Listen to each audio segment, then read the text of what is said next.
31 to me is going to be redistricted because that's a 10-year position. Once we lose voting strength, then you're not going to have nearly as much voice to say something about water or about tax deficits, tax increases, conservative government, because it's going to be more dominated by the metropolitan areas. And I, as chairman of that redistricting committee, it's my goal and my objective to preserve our voting strength to the utmost possible. And it's not going to be possible to preserve it 100%. Example, someone mentioned that weird configuration of our senatorial, our congressional district, right?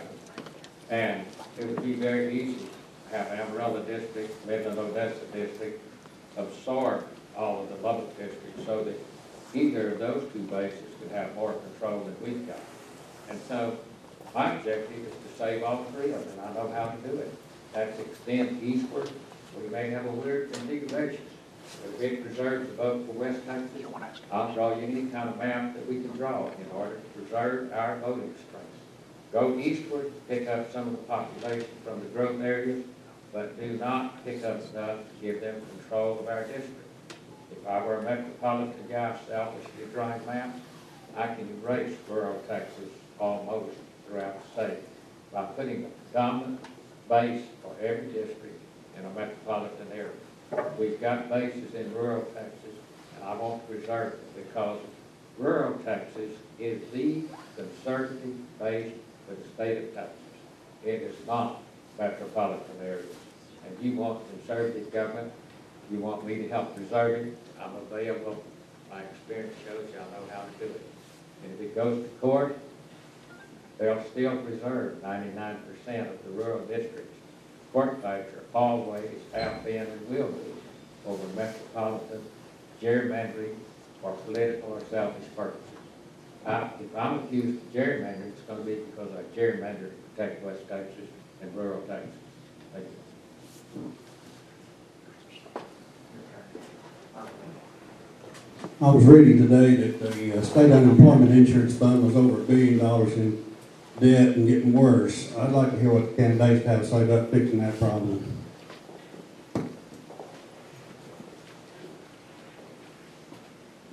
Well, that problem has an automatic fix design, which means that the employers are going to have to pay more insurance to put it back in the black because they're paying out more money than they're taking in.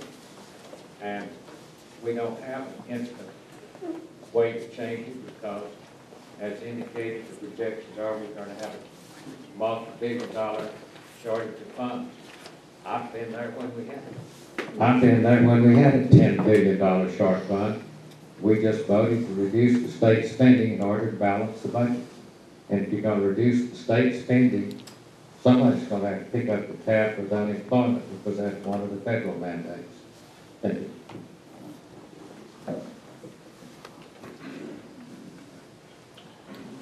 There is a built-in tax increase, and I think that's pretty unfortunate.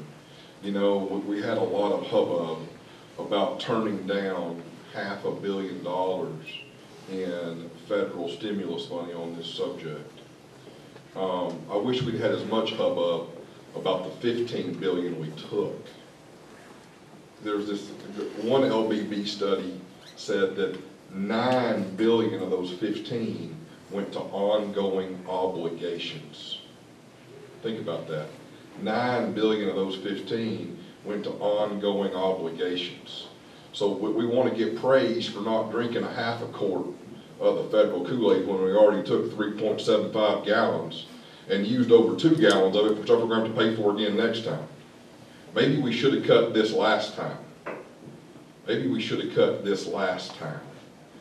And so I think that it is a symptom of a larger problem. I wish that I had a surefire solution for the unemployment thing that didn't involve employers' taxes going up. Only thing I can tell you is I got about 7 employees. I'm in the boat with you. Mine are going up 2. And I think we have to be honest with folks about what stimulus money we did take and what went to ongoing obligations instead of just making a show on that $500 million.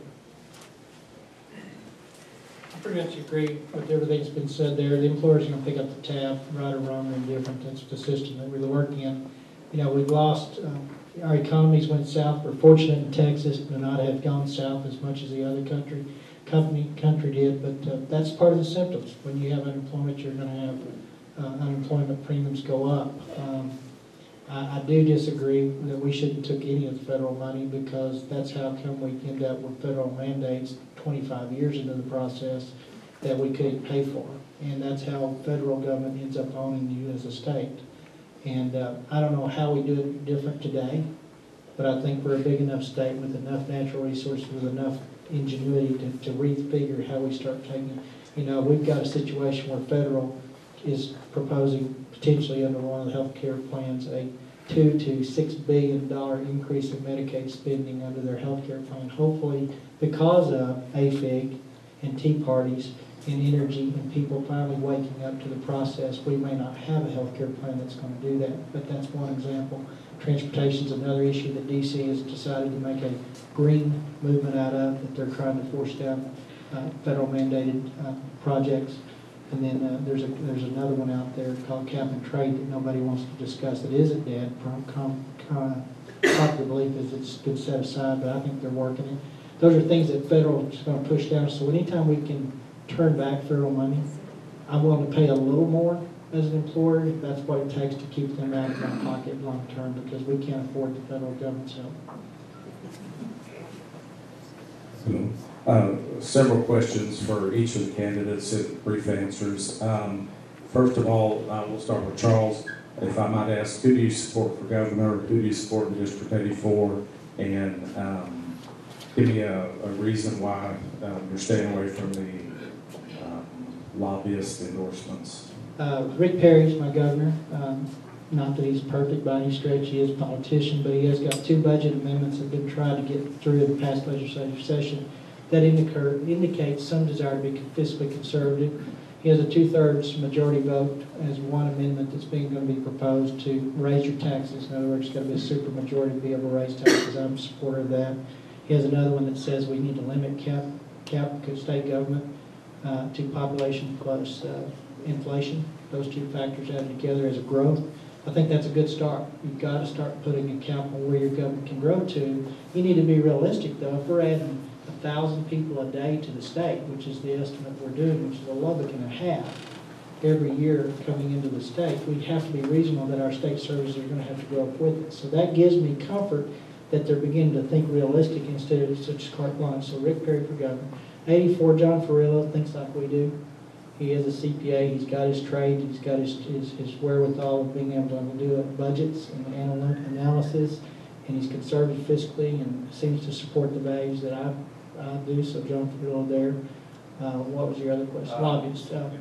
I mean, you've heard a little bit about lobbyists today, and we can talk about Boone Pickens, but truthfully, Boone Pickens wants the right to sell your water out from under you here at the highest bidder. He may win that. I don't know. Lobbyists are not good. I don't care how you paint them or what you say about them, but at the end of the day, they undermine our very representative form of government. They are the people that pay to have people go and change laws that should never have probably been on the books to begin with. As corporate donors now can contribute to federal campaigns, I'm just fortunate that AT&T does not want House District 83 race, because they could write a check and get this race. So I really am saddened by the Republicans saying this is a great day because now we can compete with the unions on the other side and the special interest. That's the wrong reason to do the rules. Both sides are wrong. It was never meant we the special interest, we with the biggest checkbook, or we with the corporate. It's we the people. And when we went down the road of having lobbyists fund races and buy seats and influence through the back door indirects, no matter how you classify or call it, that's what's going on. We all know it. More I'm in it is what's happening. Call them just part of the process. That's what happens. So I'm not taking their money. I will qualify this, though. I have met good lobbyists in the sense that they do provide great information. They have unlimited resources to provide all kinds of research that we will be better legislators if we use. I draw the line at having to write a check to me for that access to me, because as a representative, is that not what I'm supposed to have, is access to me? So you should never have to write a check to give me that information, and it will probably make me a better legislator if I have it. I just don't understand the need to be able to write checks for that purpose. They taint the process, and it's invisible and it shouldn't be part of the process. But just to say because it is, we're going to do it too, doesn't make sense to me.